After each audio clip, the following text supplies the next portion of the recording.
नमस्कार दोस्तों। मैं हूं तंजीत सिंह और आप देख रहे हैं कुकिंग लॉजिक।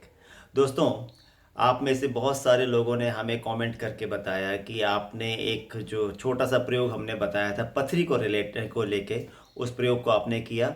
अच्छी बात तो ये लगी कि जो 15-16 तक की पथरी थी, वो पथरी इस प्रयोग को करने से आप लोग की निकल गई। तो ये मेरे लिए बहुत ही खुशी की बात है। उसको लेके बहुत सारे कमेंट्स हमारे पास में आए, जिसमें अलग अलग लोगों ने कुछ और सवालात पूछे थे। तो मेरा आज इस वीडियो को बनाने का दो पर्पस है। पहला, तो मैं उन सवालों को आंसर कर सकूं जो आपने पिछले वीडियो के कमेंट में जो पूछे थे। ये रहा वो वीडियो, आप इसको देखना चाहें तो इस वीडियो को देख सकते हैं। इसमें ऑलरेडी मिलियन प्लस व्यूज़ आए। सबसे पहले दिल से शुक्रिया उसके लिए।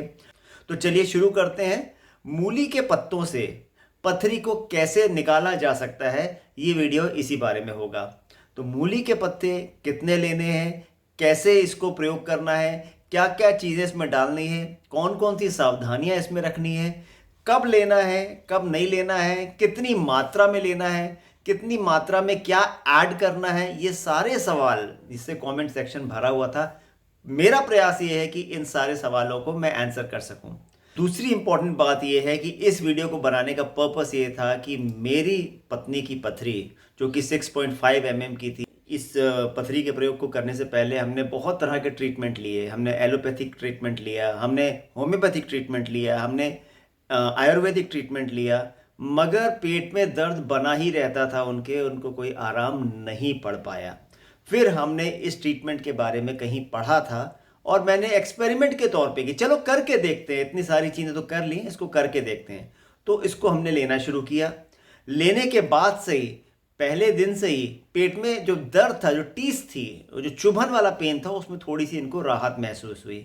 और करीब हमने इसको फिर एक हफ्ते तक कंटिन्यू किया और करीब हफ्ते के बाद हमने दोबारा सोनोग्राफी कराई। तब हमें आश्चर्य का हमारे ठिकाना नहीं रहा, क्योंकि पथरी जा चुकी थी। तो फिर हमने सोचा कि इसके लिए एक वीडियो बनाया जाए। तो चलिए इसको बनाना शुरू करते हैं। तो सबसे पहले हमें क्या करना है? सबसे पहले हमें लेने हैं मूली के पत्ते। इसमें भी इंपॉर्टेंट है कि मूली के पत्ते कैसे हो तो अच्छा है। तो सबसे इंपॉर्टेंट बात यह है कि मूली के पत्ते जो है बहुत ही डार्क ग्रीन कलर के हो, हरे भरे हो तो बहुत अच्छा। पीले पत्ते हो चुके हो, कच्चे पीले, तो उनको आप ना लें। यहाँ इंपॉर्टेंट बात यह है कि मूली जो है बहुत मार्केट में हाइब्रिड आ रही है। यदि देसी मूली मिल सकती है तो वो बेस्ट है। निशानी के तौर पे बता देता हूँ कि जो मूली के पत्ते हैं, देखिए इसको आप देख सकें तो साइड से कटीले हैं, और यदि आप इसको पिछली तरफ से छुएंगे तो ये खुरदुरे हैं, ये चिकने नहीं है। इसको आप ध्यान से ऐसे छुएंगे तो ये एक कांटों जैसे एक आपको हल्का सा फील आएगा, जैसे कटीले पत्ते हैं। ये बेस्ट है। लेकिन यदि ये नहीं मिल पा रहे हैं तो इसकी एब्सेंस में आप जो भी मूली अवेलेबल है मार्केट में, उसके पत्ते ले लें और शुरू करें। अब इंपॉर्टेंट सवाल दूसरा ये आता है, कितने पत्ते लें?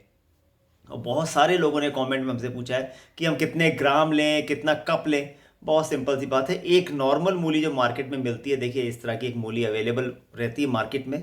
इसके ऊपर 4-5 शाखाओं में पत्ते रहते हैं। इतने पत्ते एक बार के लिए काफ़ी हैं। अब इसमें बहुत सारे लोगों ने ये भी पूछा है कि हम ऐसे क्षेत्र में रहते हैं, ऐसी कंट्री में रहते हैं जहां पे मूली इतनी आसानी से अवेलेबल नहीं है, तो क्या हम इसको बना के रख लें और बार बार प्रयोग करें? तो दोस्तों नहीं। आप जब भी बनाएं, ताज़ा बनाएं, बना के रखने का आप ना सोचें। और मूली के पत्ते जो एक बार इसको यूज़ कर लिया आपने, उबल चुके हैं, उसको दोबारा मत उबालें। यदि आप ऐसी जगह पे रह रहे हैं जहां मूली बहुत फ्रीली अवेलेबल नहीं है, तो आप 5-7-10-15 मूलियां लेके उनको आप फ्रिज में ज़रूर लेके रख सकते हैं, ताकि जब भी बनाना हो तो उससे पत्ते तोड़े और आप उसने उसको बना लिया है। आपने पत्ते तोड़े। अब पत्ते तोड़ने के बाद इनको आप पानी से अच्छी तरह से धो लीजिए, क्योंकि इसके ऊपर बहुत तरह के कीटनाशक प्रयोग किए जाते हैं इसको उगाने के दौरान। तो वो सब हमारे पेट में ना चले जाए और फायदे की जगह नुकसान ना हो, इसलिए इसको आप अच्छी तरह से धो लीजिए। धोने के बाद आपने इसको थोड़ा सा झाड़ लिया। अब इसको नॉर्मली जैसे आप धनिया चॉप करते हैं, बिल्कुल वैसे ही आप इसको चॉप कर लीजिए। चॉप करने के बाद सबसे पहले आपको एक स्टील का बर्तन ले लेना है, या कोई भी मेटल बर्तन, स्टील का हो तो ज़्यादा अच्छा है। पतीले के अंदर आपने करीब 1 गिलास पानी डाला। लगभग 250 ml के आसपास में आपने 1 गिलास पानी डाला। पानी डालने के बाद अब ये देखिए, पानी के अंदर एक उबाल आने दीजिए, पानी को खौलने दीजिए।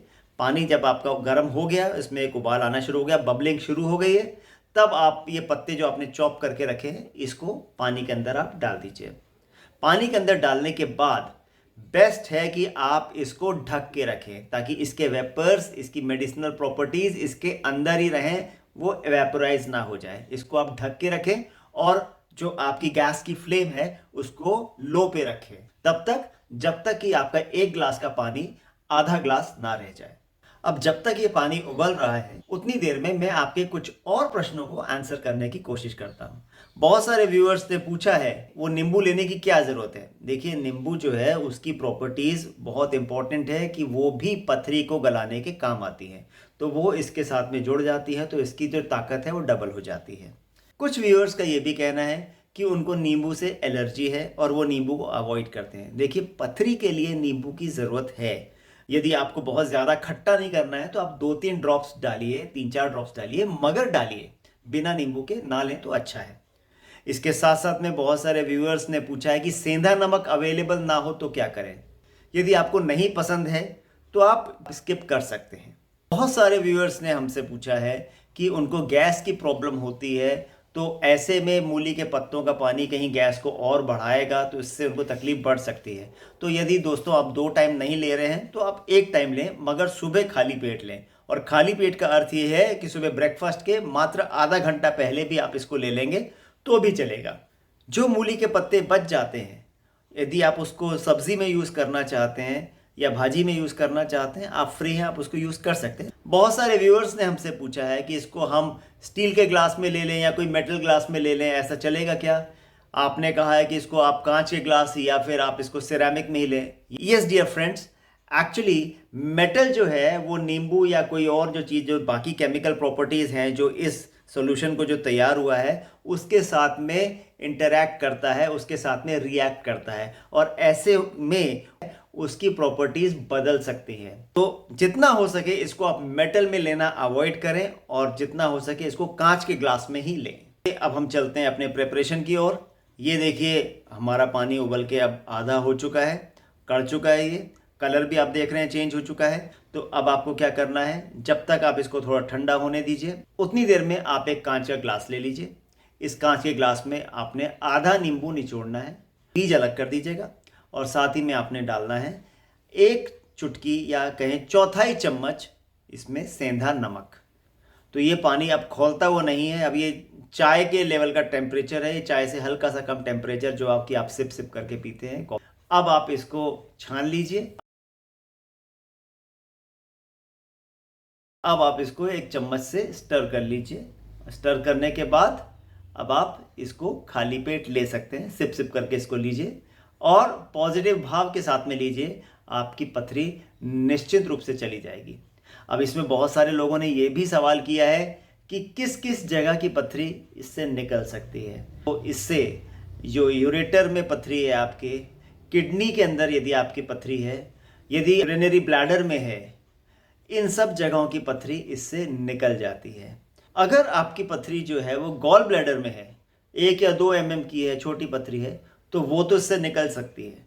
मगर यदि बहुत ज़्यादा बड़ी पथरी है या मल्टीपल स्टोन्स हैं तो फिर बेस्ट होगा कि आप किसी अच्छे डॉक्टर से ज़रूर संपर्क करें। यदि आपकी पथरी साइज़ में बड़ी है तो इसको आपको ज़्यादा दिन तक लेना है। कितने दिन लेना है इसके लिए आप मेरे को कमेंट में लिख के भेजें कि मेरी पथरी इस साइज़ की है, तो मैं आपको बता पाऊंगा कि आपको ये जो ट्रीटमेंट है कितने दिन कंटिन्यू करना है। लेकिन दोस्तों, बात यहाँ पे ख़त्म नहीं होती। पथरी के ये जो ट्रीटमेंट है इसके साथ साथ में सोचेंगे आप इससे पथरी निकल जाए तो शायद उतना काफ़ी नहीं है। आपको बहुत ज़्यादा सावधानियाँ और परहेज़ रखने की भी ज़रूरत है। क्या क्या सावधानियाँ रखनी है और क्या क्या खाना है, क्या क्या नहीं खाना है, इसको भी समझ लेते हैं। 2 पर्टिकुलर चीज़ें जो कि आपको टोटली अवॉइड करनी है, एक है टमाटर और दूसरा है पालक। पालक और टमाटर नहीं खाना है। यदि आपकी पथरी निकल भी जाती है तो उसके बाद भी कम से कम 1 महीने तक आप इसका प्रयोग ना करें, क्योंकि यह रिकरेंट होता है, पथरी दोबारा बन भी सकती है। यदि पथरी निकल गई है और आप शुरू करना चाहते हैं तो पालक तो टोटल बंद ही कर दीजिए। टमाटर आप खा सकते हैं, मगर टमाटर खाने में शर्त यह है कि टमाटर को पहले डीसीड कर लें, उसके बीज निकाल लें और उसके बाद आप इसको खाने में प्रयोग करें। इसके ऊपर मैंने ऑलरेडी एक डिटेल में वीडियो बनाया हुआ है, आप इस वीडियो को एक बार देख लीजिए। एक और बहुत ही इंपॉर्टेंट बात को आपको ख्याल रखना है, वो है पानी का इनटेक। पानी का इनटेक किसी भी सूरत में कम ना होने पाए। ये ना सोचें आपकी मूली का पानी तो पी लिया है, अब दूसरा पानी पीने की क्या ज़रूरत है। और कम से कम 3 लीटर पानी आपको डेली लेना है। किसी भी सूरत में पानी जो है, यदि आप बहुत ज़्यादा यूरिनेशन हो भी रहा है, फ्रीक्वेंट यूरिनेशन हो रहा है, तो भी पानी का इंटेक आप कम ना करें, क्योंकि वही प्राइम रीज़न है जिससे आपकी पथरी बनी है। तो एक और इम्पॉर्टेंट बात, यदि आपकी पथरी निकल भी जाती है तो भी आप परहेज जारी रखें, पानी का इंटेक लगातार बनाए रखें, और साथ ही साथ ये जो टमाटर और पालक ऐसी चीज़ों का सेवन आप 1 महीने बाद तक बंद रखें। तो जब भी सर्दियों में अभी मूली का सीज़न आ गया है तो आप तो इसको बिल्कुल बिंदास लीजिए।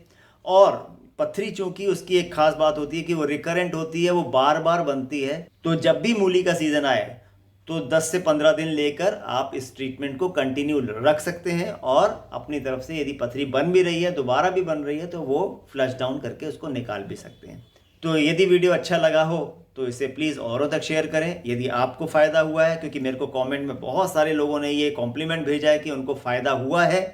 आपको भी यदि फ़ायदा हुआ है या होता है तो आपका फ़र्ज़ बनता है कि आप इसको दूसरों तक ज़रूर पहुंचाएं। और मेरे चैनल पे नए हैं तो कुकिंग लॉजिक को आज ही सब्सक्राइब कर लीजिए। और हाँ, यदि हो सके तो बेल आइकन ज़रूर दबाएं, और हमें कमेंट करके ज़रूर बताएं यदि आपकी पथरी निकल गई हो तो, ताकि इससे दूसरों को भी प्रोत्साहन मिले और दूसरे भी एनकरेज हों इसको लेने के लिए। तो मिलेंगे जल्दी एक नए वीडियो में। Till then, happy health to you, all the best.